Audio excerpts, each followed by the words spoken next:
All right, good evening, everyone. Good evening, ladies and gentlemen. On behalf of the DoRight Initiative, I warmly welcome you to this episode of our webinar. Um, the DoRight Initiative is actually a movement that mobilizes like-minded Nigerians who understand the fundamental damage that lawlessness and moral decadence have done to our nation and see the imperative in reversing it. And we try to join in the development of movement to initiate a rebirth, new mindsets where every Nigerian sincerely desires to do right every time and everywhere. And we are very committed. Our vision basically is to entrench and reawaken uprightness in Nigeria. And we're very committed to value reorientation built around integrity, diligence, respect, compassion, justice, meritocracy, and courage. Tonight's topic is actually a very engaging one. Is your role in advocacy in creating positive change? And my name is Lola K.O, and I'm very happy to be your host tonight. I'm going to be joined by two very phenomenal resource persons. Much later, okay, Chinenye, you're welcome. Chinenye is here now. So, but basically, before I start, if you just indulge me a little, you see, I was thinking about this earlier on today, and I realized that a little over a decade ago, I co-founded what was known as one of the biggest bread bakeries in Lagos. We sold 25,000 loaves a day, and our annual revenue was about R1 billion, and we employed about 500 staff over the course of the operations. But today, that business like sardines and tomatoes in Ikeja, Lagos.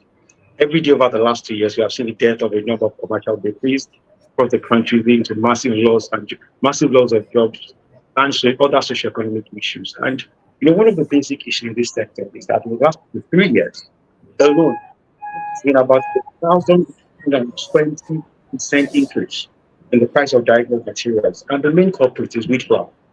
Today, wheat flour sells about 23 to 25x of the initial price that was purchasing for when we started on the And the reason for that basically is the scarcity of efforts to facilitate wheat imports and of course the fallout of the Russia and Ukraine war. Now what we now have is a situation where you look at bread is selling for 1,500 naira in an economy where minimum wage is 30,000. That's insanity at its best definition. And a more fundamental issue for me basically is the fact that there is a resurgence in bromate, which is a catalyst to increase yield so that some bakeries can remain in business. That, for me, again, is suggestive of an imminent public health crisis. Now, the question on my mind is how and why are we even here? Because I remember that at the dawn of the Obasanjo administration, there was a policy thrust on cassava flour. Now, the question is, what happened to that policy? Why didn't we follow through? What could you have done to address the gaps and the teething issues? That could advocacy have played a role in reversing what is now major hunger in the land? As I speak to you today, I'm speaking to you from Kwara State, home to Offa, where situation is growing in large commercial quantity. And over the last few days, we have been looking for we have been looking for policy incentives to support our venture in creating or in manufacturing sweet potato flour. And up till now, we cannot find. The closest we know to this is that there is a document with the Food and Agricultural Organization under the United Nations, but nobody knows where that is. Even the international development strategists that we reached out to couldn't help us. Now, this is it. Everywhere and in every sector, we see how this nation is failing as a result of gaps in policy formulation and implementation. And the consequence on our national lives are far more damaging than we can imagine. The question is, are we going to continue to sit down and do nothing, which automatically indicts us, or are we going to stand up and start to do something about advocating for policies in different sectors that can better our national lives? I bet the latter is a more desirable option for us as nation builders and change makers. How do we move from here? Tonight, we are joined with two outstanding resource persons. One is Lola K.O. Lola K.O has dual responsibilities at the Center for International Private Enterprise, where she serves as a country director and also has a cross-thematic portfolio as the program coordinator or program director for accountability, governance, and integrity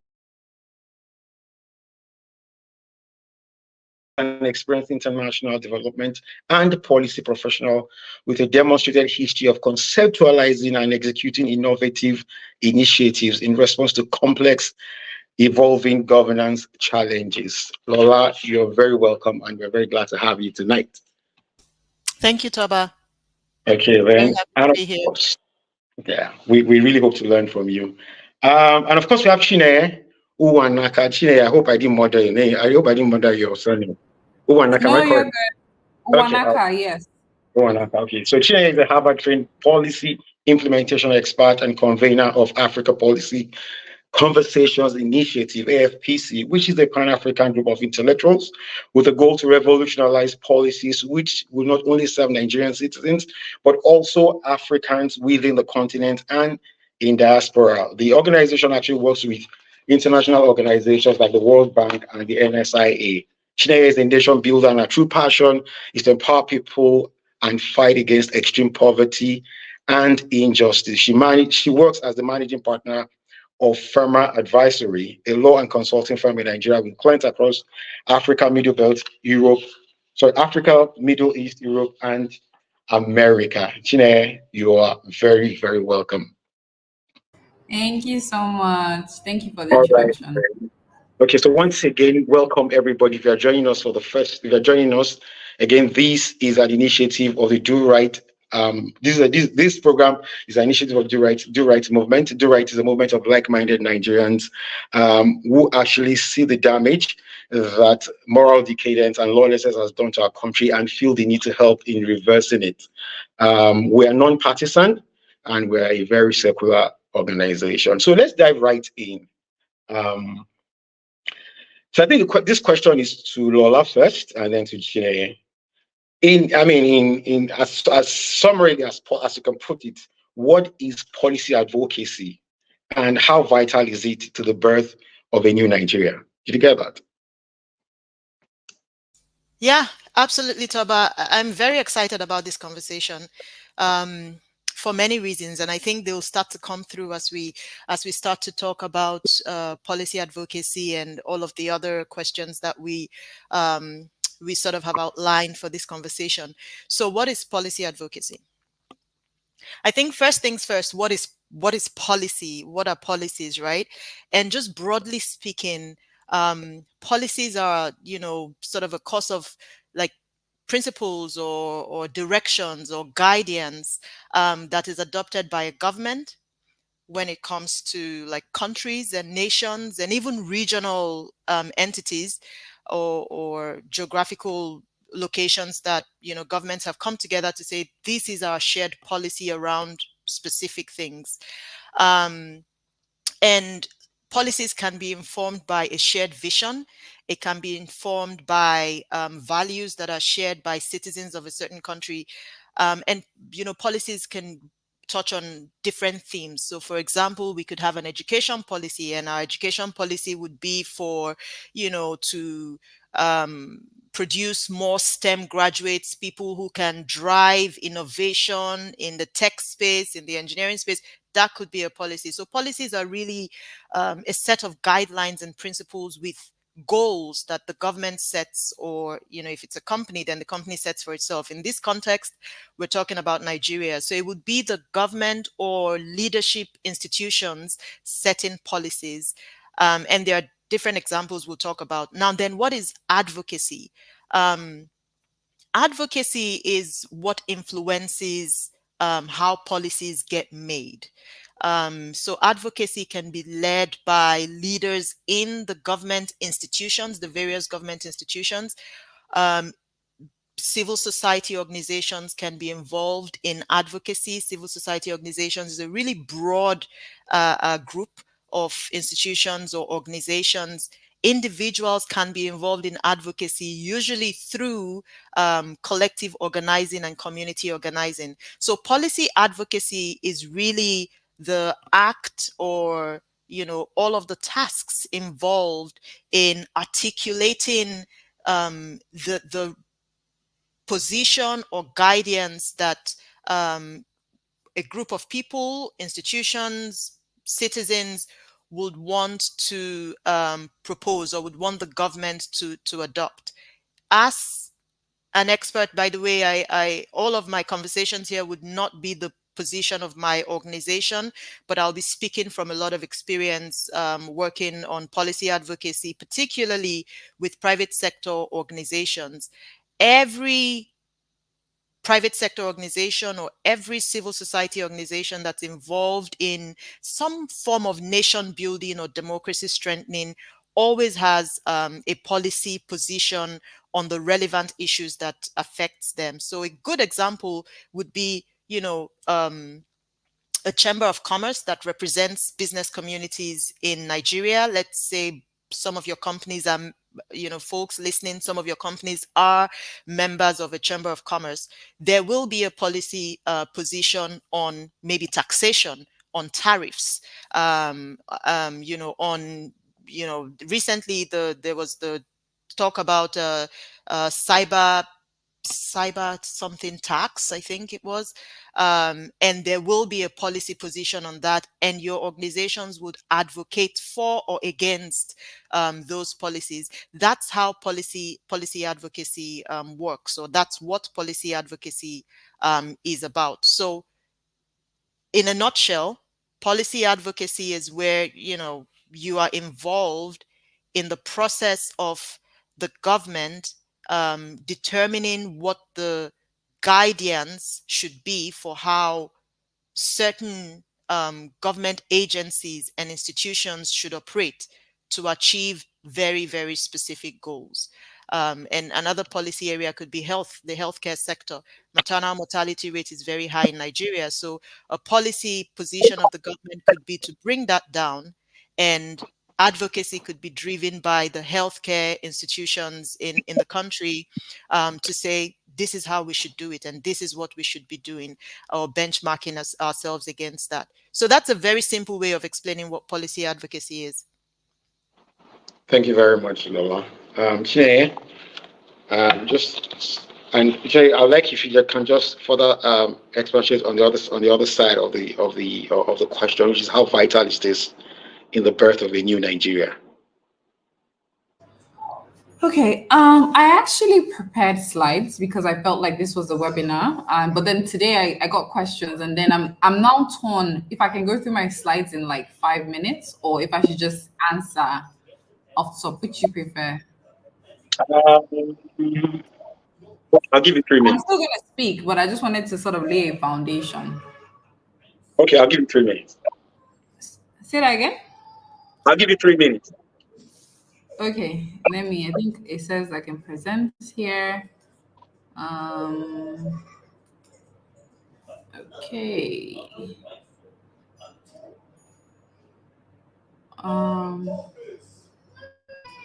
Let me just do that 1 second.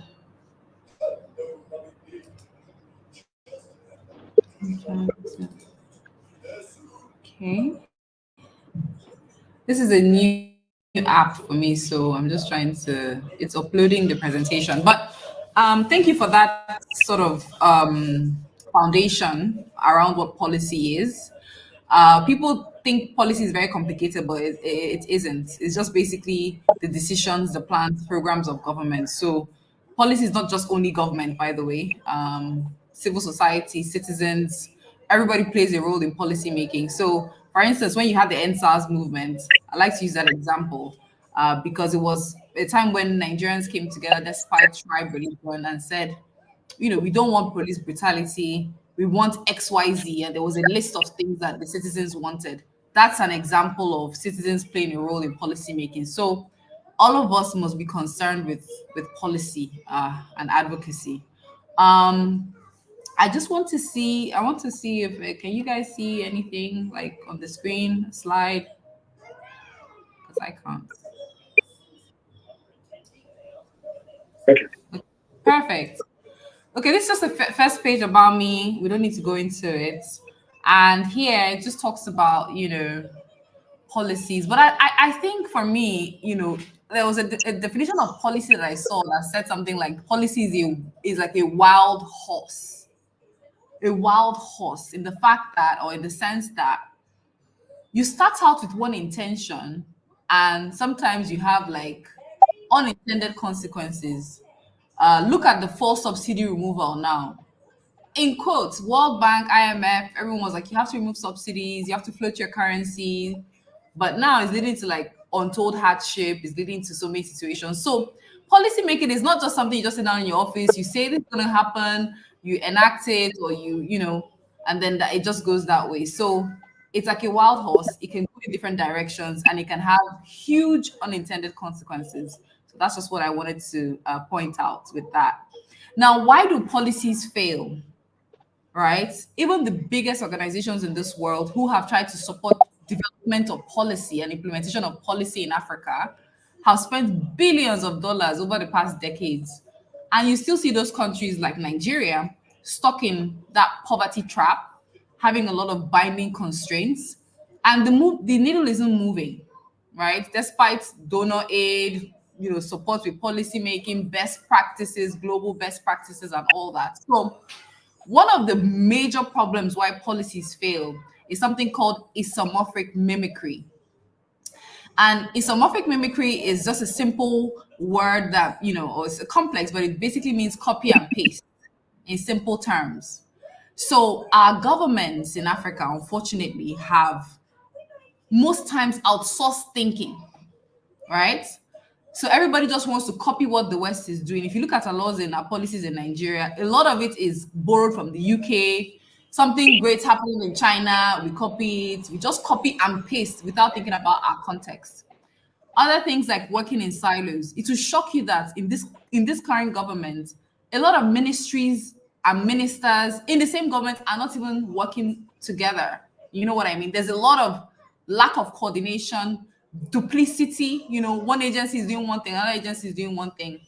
And there's something called premature load bearing, where you have a policy that says, oh, you want to do something like eradicate education by in 2 years' time, eradicate education, eradicate out of school children, for instance, in 2 years. So this is something that can cause the other examples there, and I'll move to the next slide. Third interjection, you have just a minute more. I don't know how you want to round up on that.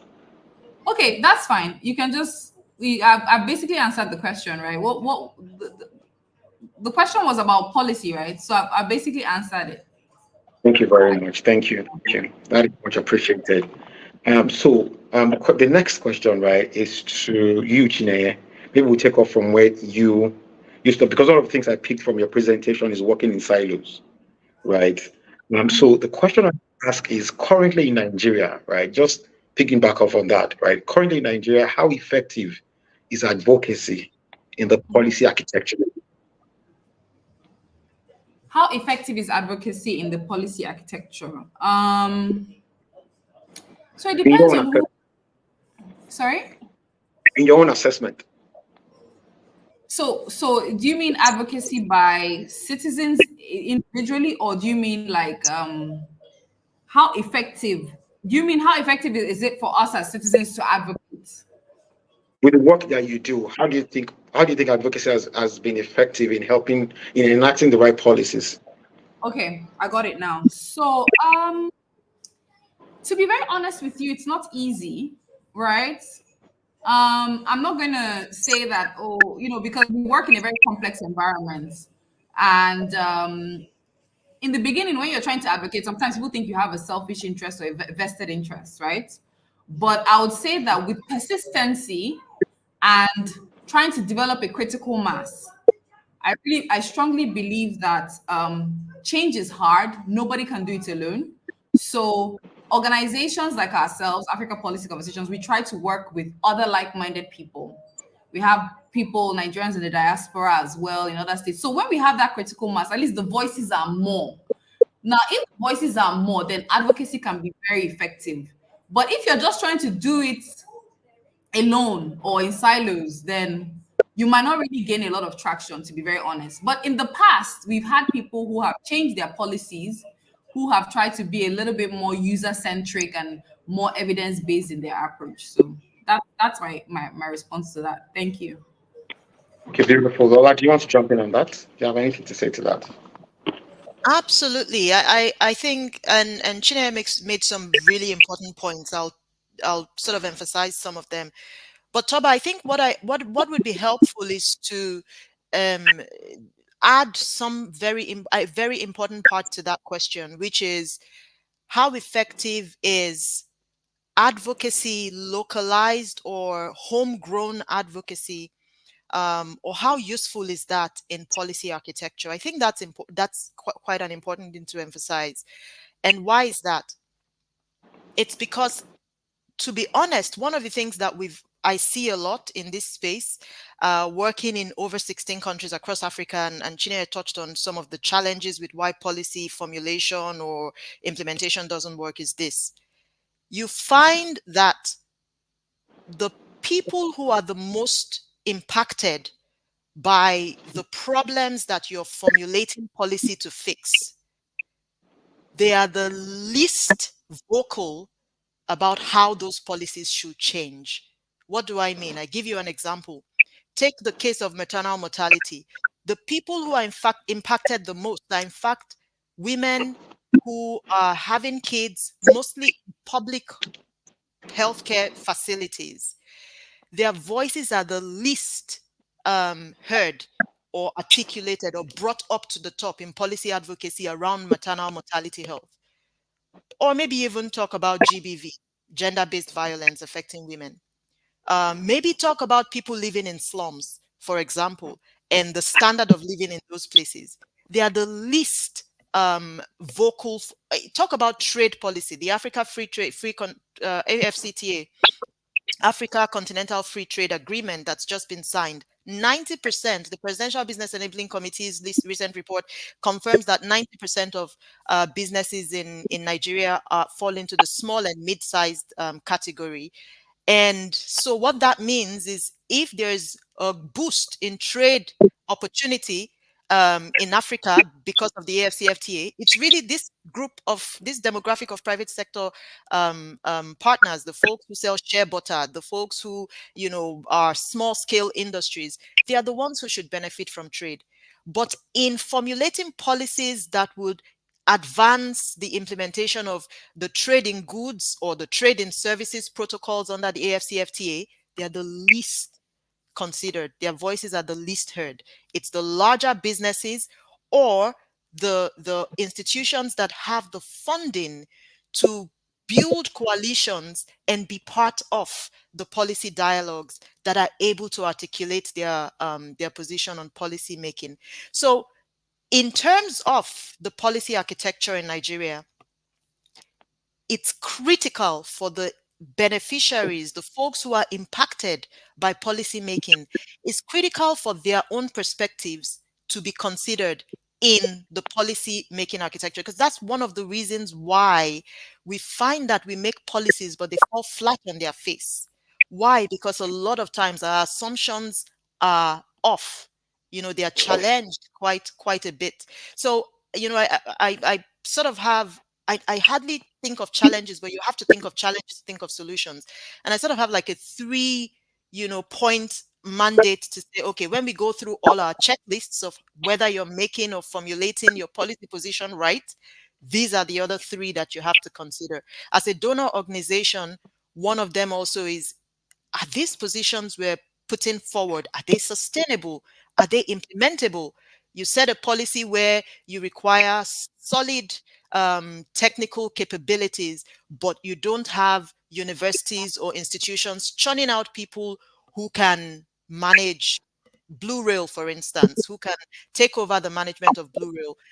What are we missing there? So, I can talk a little bit about that. So to your question, it's critical, but what is more critical is not just general advocacy, but it's advocacy that considers the beneficiaries, the people who will be impacted the most by those Okay. policies. That is critical for a new Nigeria.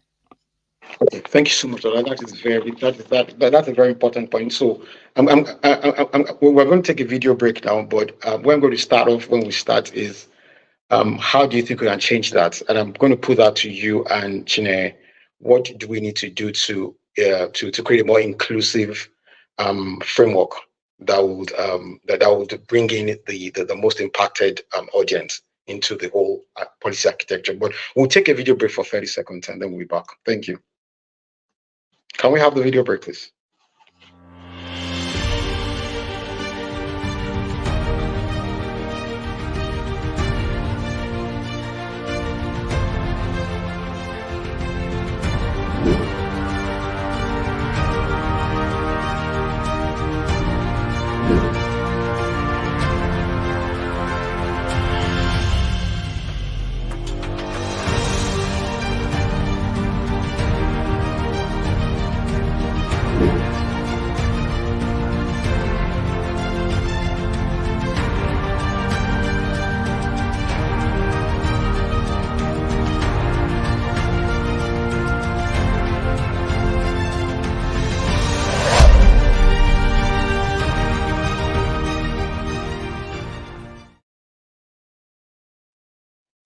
All right, thank you so much. Thank you, everybody, and welcome back. I can't see Chine. Are you still there? Yes, I am. Can you see me? Okay, all right then. So the question before we went on the break is, Lola addressed the point about how that the most impacted audience is really, they're never really in the room where policies are being formulated about them. How can that change, or what do we need to do? Okay, that's a great question. So I'll premise your question by saying that in Nigeria we've had growth, but we've had jobless growth, right? So a lot of our policies and just in general, the growth of the country hasn't been inclusive, meaning that right now we have about 130 million people who are multidimensionally poor. And those are the people that you are referring to. How do we ensure that the man in the village in Sogbo or somewhere in Owerri or Ekiti is carried along? And for me, I'd like to answer my questions in a very practical sense, where we are as a nation.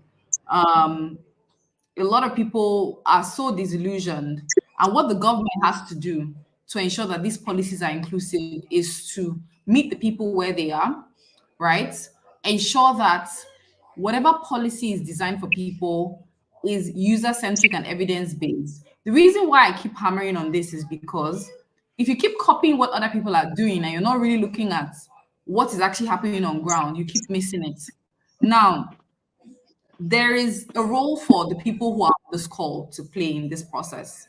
When we talk about things like elite consensus, most countries that have been able to move out of abject poverty have gotten to a stage where the elite, be it the elite in government, the elite in business, the elite in the civil service, in the military, have decided that, you know what, enough is enough. Like in the Asian countries, in Singapore, for instance, the president, after they were expelled, at some point he actually cried and he was on radio and he told his citizens, look, enough is enough. We're no longer going to be a laughing stock. You know what I mean? And we need to get to that point as a nation where we say enough is enough. So you need leaders that lead with empathy. And you need citizens that hold the leaders accountable to the promises. A second point that I'll make is that, prior to this time in Nigeria, we've had a lot of policies made around rent seekers. So you have a lot of big men, billionaires, sometimes who have policies tilted in their favor, right? And those policies are not inclusive, like I say. So we're not thinking of the greater good. A lot of people in government are thinking about their personal interests. You see a policymaker, both at the federal level and the state level, going into government to make policies just to line his pocket. He wants to do contracts. He wants to get kickbacks. These are the things that unfortunately have influenced our policy making in Nigeria. It favors a few. And that's why we're where we are. We keep thinking it's rocket science. No. So what we need to do, and I like that we're focusing on solutions, is ensure that we have a good manufacturing industrial policy. No nation can grow through aid. You need to create wealth to lift people out of poverty. But guess what? The wealth creation has to be inclusive. So there's so many sectors that we have to look at, and the policies is not one size fits all. The government has to go to the ground. Every state in Nigeria is different. The mineral resources, the human resources, everything is different at different levels, at different tiers of government. So it needs to be co-creation between the private sector, public sector, civil society. All hands must be on deck. There needs to be that consensus to move Nigeria forward, not for the interest of a few, but for the interest of all. I'll pause here because I don't want to speak too long. Thank you. Thank you very much, Chiney. So I'm going to get back to you from where Chiney stopped. I'm just going to say that. So, how can individuals or a movement like Do Right Initiative, how can we support you or at least play a part to complement your work in policy advocacy? I mean, driving from Chiney's last position. That's a fantastic question. We don't get that question all the time, so I'm very glad to hear it. I think I'll hammer on three things, and the first one would be, I think what we're missing as a country that we need to have, and I'll refer folks to a book by Francis Fukuyama, Political Order, Political Decay. There's a whole chapter on Nigeria, and it talks about where we missed the nation building train. And it's interesting. Every Nigerian can resonate with that part of the book where it talks about, how we think of Nigeria as this national cake and everybody wants to get a piece of it. And there's no sense of ownership and belonging and responsibility to make this country a great country for the benefit of every citizen, right? I think what we don't have, which would be helpful, is a strong sense of like a collective vision. Kingsley Moghalu wrote a book about worldview, Nigeria's worldview. I think that's important. I think it's important for every Nigerian, whether you're in a remote village in the northeast or a remote village in the southeast, to feel like if they ask, what has my country done for me, they can point to something, and they ought to feel the sense of want to do something for my country. A shared collective vision, even if it's not in the sense of what my country has done for me or what I want to do for my country, but something that says, this is why I'm proud to be Nigerian, and this is why I will defend our Nigerian values, in any gathering.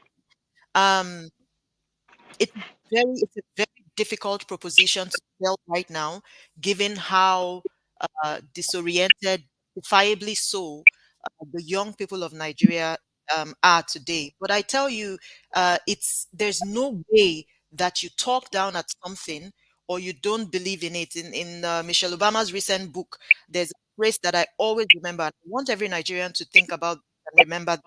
It says poverty or failure is a mindset long before it's reality. And this is true. This is really true from a psychological perspective. So how can Do Right Initiative and all the tentacles that Do Right Initiative has to other organizations and leaders, how can you support the work we do? I think one of the ways I would ask is for you to help through communication, through articulating a shared vision for Nigeria's nation building, come up with a vision that every Nigerian will own and want to stand by, a vision, a mantra, a philosophy that will help overcome the things that divide us, the things that bad leaders take advantage of to divide us, like our diversity, which can be beautiful, our diversity in terms of religion or in terms of tribe. I think that's important. I think that's one place to start, and that would help rekindle some kind of pride in working in Nigeria and for to build Nigeria. That's one. The second thing is around personal responsibility. There's a collective illusion in Nigeria where everybody thinks, oh, nobody cares about the country, so why should I care? Very recently, we were coming back from just last week a workshop, and a colleague was lamenting about how a Nigerian was not behaving properly somewhere, and another Nigerian corrected that Nigerian, and the Nigerian said, well, is this airport your father's building or whatever? It's the personal responsibility to do right, to hold ourselves to very high standards regardless of who is watching. And I think that is most important for leaders, for the elite, as Chineye was talking about. So I won't spend too much time on that, but that's critical. At the end of the day, we've seen in nations that have fallen, we've seen that the guardrails that held fast happened to fall on the personal integrity of one individual. And there are lots of nations we can talk about to give examples there. And the final and most important thing, and this is where my thematic expertise is in, it's around corruption and integrity.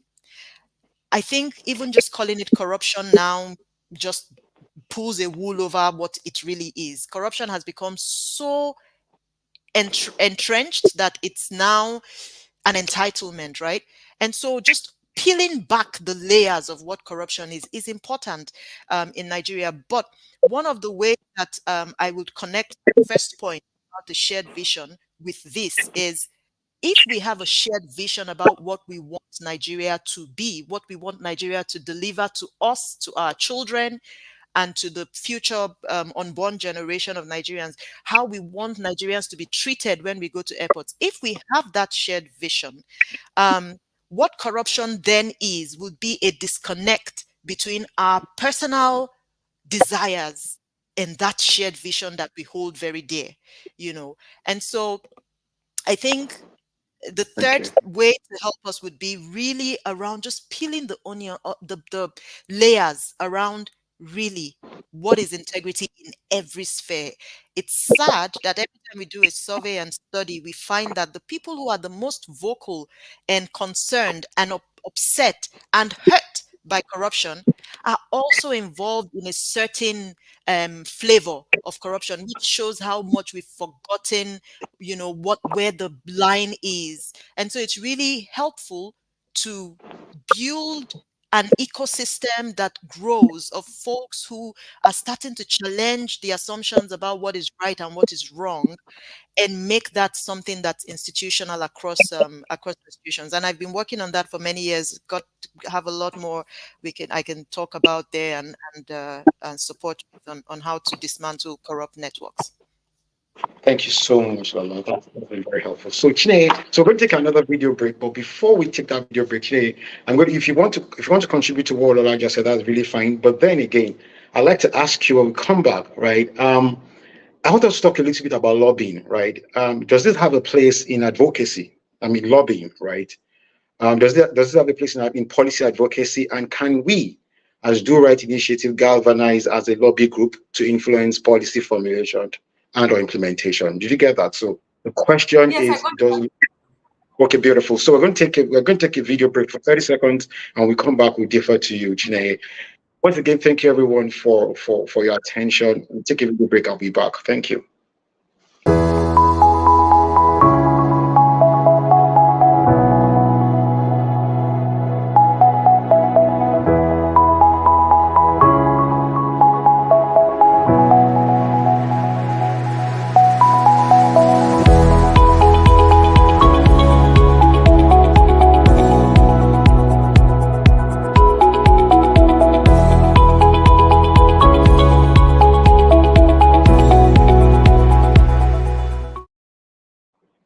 All right, welcome back, everybody. Once again, this is the multi-webinar session of the DoRight Initiative. The DoRight Initiative is a movement of like-minded Nigerians who actually see the damage that the damage that moral decadence and lawlessness have done to our country, and we feel a need to reverse this by creating new mindset and just birthing a change, a new mindset, and we hope to be able to engage value orientation built around integrity, diligence, respect, compassion, meritocracy, justice, and courage. Our vision is actually to entrench uprightness, to entrench uprightness in Nigeria. And yes, we are non-partisan, we are non-religious, and we're not geographic, and you're very free to join us. So Chineye, back to you. Thank you so much. Okay, I want to touch on a little bit about what she said, and then I would continue with the question around lobbying. Now, and this just closely ties to what DoRight Initiative, and I love the name of the organization or the movement, DoRight, because it's also an attitude problem, is a mindset problem. And when she talks about corruption, you know, I often say, because of poverty and poverty of the mind, a lot of Nigerians, you know, have this scarcity mentality, which leads to corruption. So everybody, and then also there's so many things that are really So like the civil servants, the director will tell you that their take home is 200,000 naira or 300,000 naira, and they oversee a budget of how many billion. So the point I'm trying to make is that corruption is seen as a way of life, and there are so many factors that have led to it. So the Do Right Initiative has a strong role to play in so many ways, right? Um, the mindset shift that needs to be done for the citizens, both those, because leaders are a product of our citizens, right? And if we see our leaders coming out, what's it called, showing off stolen wealth, and we're making them chairman of a committee in church, or we're making them, I don't know, an icon, giving them Man of the Year award or whatever. We need to bring back that culture. We need to awaken the conscience of the nation. So Do Right Initiative definitely is doing well with that, but we need to do much more. You know what I mean? That's one point. And then the second point is, when we talk about policies, you know that I've seen fantastic people get into governments, but they failed woefully. Because no matter how beautiful a policy document is, the crux of the matter is the implementation. And that's why I started the slide presentation on why policies fail. So Nigeria has a big problem of implementation. We talk about very grand ideas, but we're not implementing. So an area that Do Right Initiative and other organizations can continue to play a role is in accountability, holding government accountable to implementation of the policies and the campaign promises. How do you measure implementation? You need to be able to monitor and evaluate what has worked in the past, what hasn't worked. The one that is working, you continue. The one that is not working, you stop, you pivot. There's something called PDIA, problem-driven iterative adaptation. But basically, it's a tool that you use to measure, right? And you iterate, you learn, you adapt. That's something we don't do in Nigeria. We wait after 4 years, 8 years to say, oh, this thing has failed. And then by that time, the country has already gone, further down the. So that's the point. And then the final point on that is weak institutions.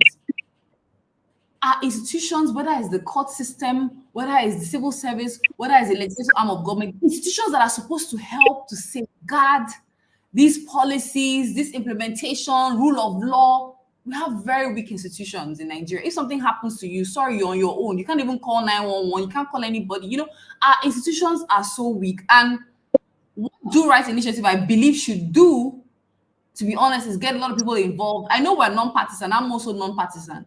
But people need to get involved in governance. Because you keep advocating, and then there's nobody there to implement what you're advocating. But imagine if everybody in Do Right, I don't know how many members are in Do Right, but you're able to get one person to get involved in politics. We're able to get like how many governors, how many senators, how many House of Rep members, how many. Nigeria is going to change. Because then you have leaders that are, authorizers within each, people who actually care. But right now we have a mismatch because good people have stayed away. Good people have left a vacuum, as whether we like it or not. We've stayed in private sector, we're making money, we're doing things, people are jackpying, and we're leaving it to criminals, rogues. So that's one of the main things that I think that Do Right Initiative should do, and we should continue to do as concerned, active citizens. And then the final point is on lobbying, the question you asked me. Lobbying it depends on the country that you're in. Some countries frown at it.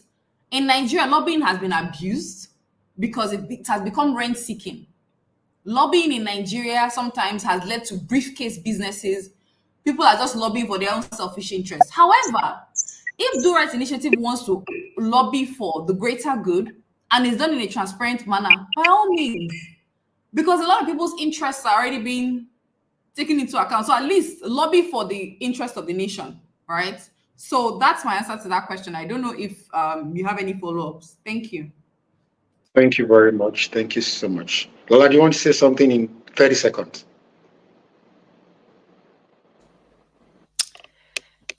30 seconds, very quickly, 30 seconds.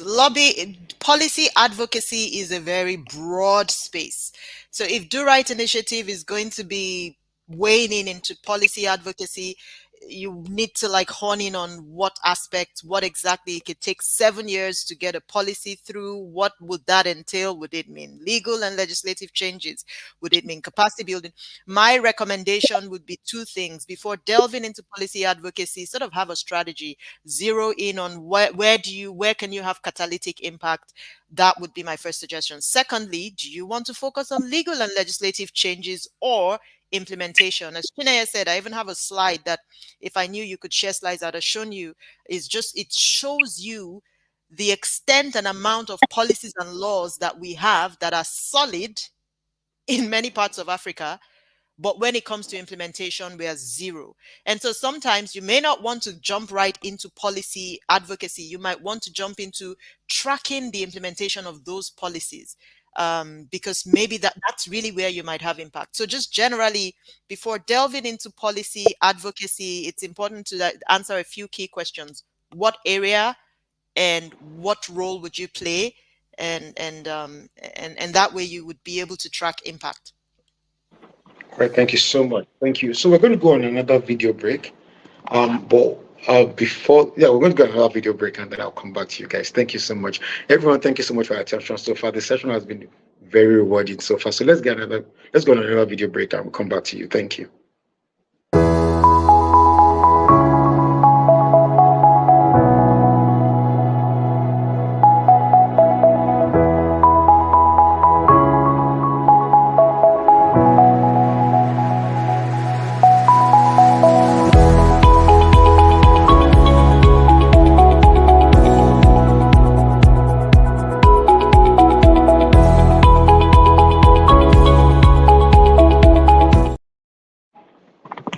All right, thank you so very much.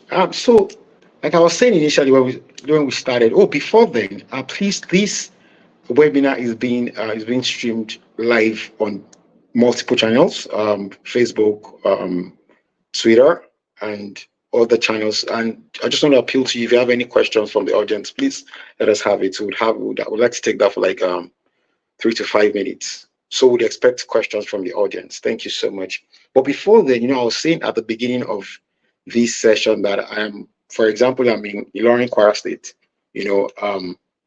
trying to look for a policy incentive document on manufacturing, and we cannot find it anywhere. We know that the FAO in the UN has it, but we cannot find it. So the question I want to ask is there some sort of compendium that warehouses all policies, in the country, that you can, I don't know if you have information on that you think we can have access to, or at least maybe on a sectoral basis, do we have these resources readily accessible for us to be able to even know what exactly we want to measure? Because something that you have said, Chineye, that I picked on is monitoring and evaluation of the policies that are already in place. But the truth is, you cannot monitor and evaluate what you do not know. Do you understand? So the question is to both of you: is there any resource or compendium or database of all policies, either as a group or on a sectoral basis, that we can have access to? If you can lead us in that direction, that would be good. Is this for me, or I don't know? Okay, who wants to go first? Yeah. Okay. So unfortunately, our government isn't very good at keeping records. And so most government agencies and ministries do not have like a comprehensive database. Some of them are better than others. Some of them have websites, for instance, where when there's a new policy, they put it on their websites. But it will shock you that I've engaged with one of the most, important government entities in this country, and they had a policy that directors in that government agency had no idea what the policy was, but it was something they had just released recently. So this takes me back to the whole idea of weak institutions. We don't really have institutions that are able to keep themselves accountable and publish all these things. However, if you're talking about incentives, I know that NIPC, the Nigerian Investment Promotion Commission or Council, basically has. There was a time that when Yewande Sediku was there, they launched this I have the documents in my office that has like a list of all the incentives in Nigeria. You can get pioneer status. I'm a lawyer. We've applied for pioneer status for a couple of companies. I would tell you the process is very bureaucratic, and even sometimes when you look at the whole hassle you have to go through, it can be very discouraging. And sometimes there are even sectors that have incentives, but people in customs will still keep people's goods. And meanwhile, it's supposed to be like renewable energy now. The parts or whatever is supposed to be custom free or duty free. But the people there is left for them to now implement it because they'll still ask you for money. So these are the challenges, if I'm being very honest. I'm not surprised that you're in a state and you cannot find. I'm not surprised. This is so, but I don't know if Lola wants to add anything to that point. There are some private sector people that are trying to do things. I know a couple of other organizations that come across who are also creating a database as well, but I was just answering in reference to government. So go ahead, please. All right, Sure. thank you so much. Yeah. One of the things I would say is, to be honest, no country has a comprehensive policy database, because policies are so diverse and they change, especially for countries that are monitoring effectively. They change very, fluidly.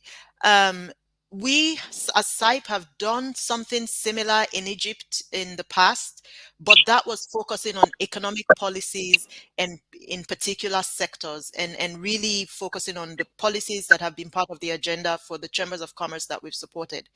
In Nigeria, we support almost 100 private sector organizations. And for Kwara State, the Kwara Chamber of Commerce is one to focus on. We established the KwaKoPA, Kwara State Coalition of Business and Professional Associations, many years ago. And Kwasima is a very active member of KwaKoPA. I would say that if you're looking for a compendium of policies in a particular sector, fortunately, Chineye and I are lawyers. I don't know if you're a lawyer, Toba, but we say that, a good lawyer, okay, for today, for this minute, we make you an honorary legal, colleague. A good lawyer may not know where to find all the law, but a good lawyer needs to know where to find the law.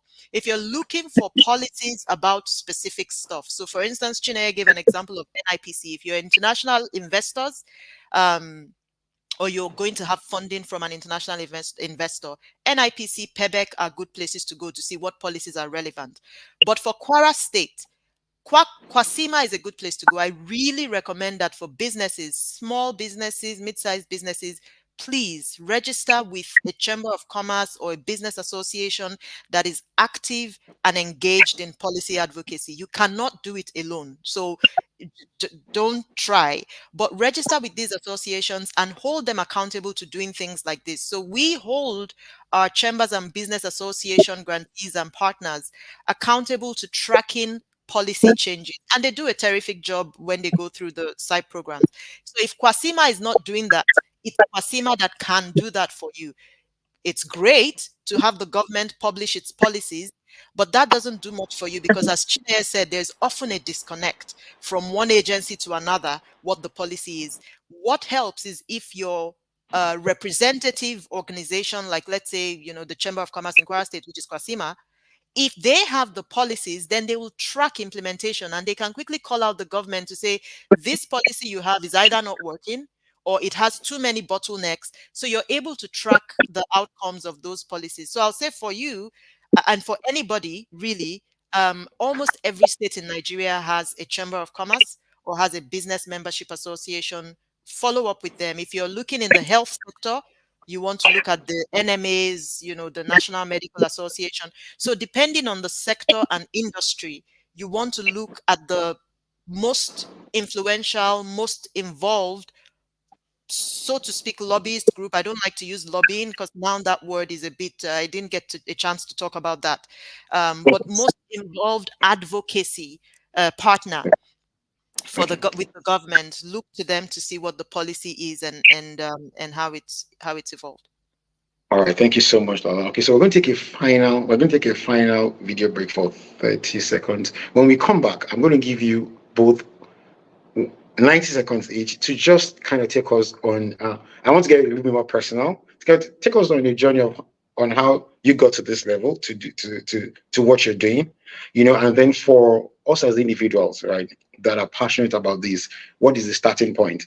Do I need to be Harvard trained to on policy on policy. I mean, just I'm just In I'm 90 saying. seconds.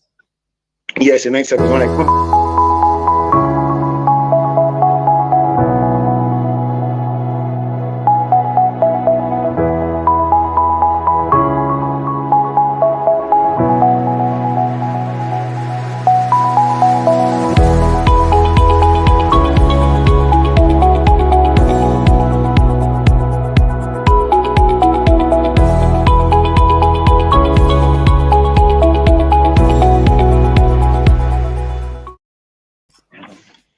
All right. So thank you. So who goes first? Chinege and Lola. 90 seconds, please. All right. I think the question is, how do we get to where we are now as an individual? So, like, I'm a lawyer. I studied law in the UK, decided to move back to Nigeria. I always knew that I would be part of the people who will be involved in nation building, right? So I've always been from a young age passionate about why are things the way they are, how can it get better. So every time I've struggled to sort of figure out how do I go about it. So being a lawyer, we started out in my firm. When my firm, I didn't even think I had an employee then, an access to justice initiative, right? Going to prisons, paying fines for inmates, looking at the whole justice system and how things were so dysfunctional, right? And people didn't get basic access to justice. Now, also being a woman in a marginalized society, my profession, the legal profession, especially at the top, can be very sexist and ageist. So interacting with that. And then secondly, I also had to interact with government agencies. Remember, my firm is headquartered in Abuja. So you're going to government offices, you're dealing with people trying to get kickbacks, you're dealing with people who are sexually, trying to sexually assault you. You're just dealing with so many issues. And 30 seconds. sorry? Go ahead. Yeah, 30 so seconds. Go basically ahead. I got involved. Yeah. So where do I start from? Or where do we start from individual? Okay. Where do we start from as individuals? So I personally set up an organization, like I said, the Access to Justice Initiative, and then Africa Policy Conversations with like-minded people. Everybody doesn't have to go that route. But there's the power of one. You can do something in your own sphere of influence. So if it means run, like I said, I always try to push people to run for office because people have to implement this advocacy. If it means forming a critical mass, if it means just being a change, just being the change you want to see, basically, because your light will also illuminate other people and inspire other people to take action as well. So that's 30 seconds. Thank you. Thank you very much. Yeah. Lola? Toba, how do you tell lawyers to speak for so short a time? But I'll try. It happens that I'm also a lawyer. I'm sure that you didn't plan that we will both be lawyers. But I started off as a lawyer, completed my education in England, finished at Warwick, and then jumped right into white collar crime defense. I'm called to the bar in New York and in Nigeria, and I was doing white collar crime defense in Washington, D.C. for a few years. Got completely disoriented with defending companies that were doing the wrong thing, engaging in corruption and abuse and all kinds of things, and moved on to the World Bank to try to fix the problem before companies got into trouble.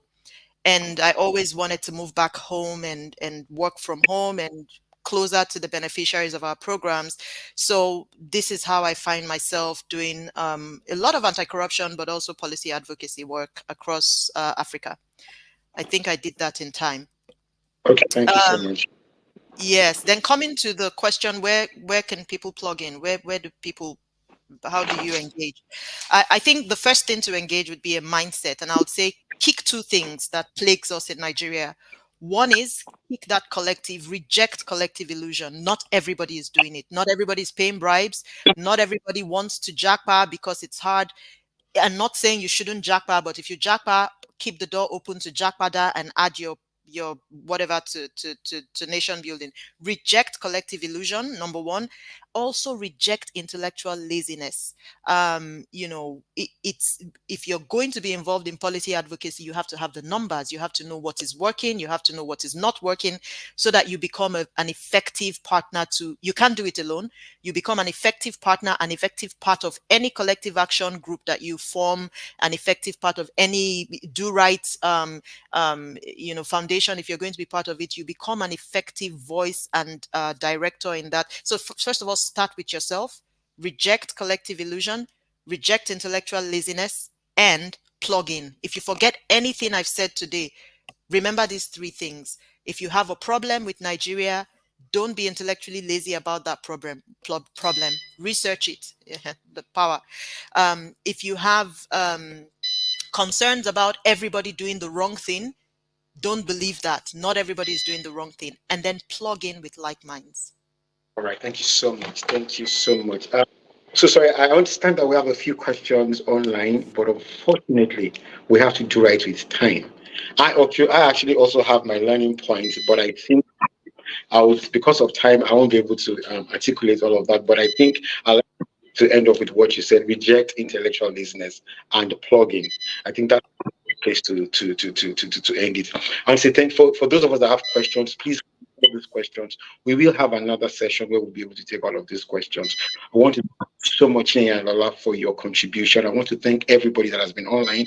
We hope next week we are going to be able to articulate all of our learnings and answer all of our questions. It's been a pleasure hosting this event. My name is Olaronto Baboyeji, and I always believe that new Nigeria is possible and a new Nigeria will happen. Nigeria will win. Have a good evening, everyone. Thank you so much. Bye. Thank you.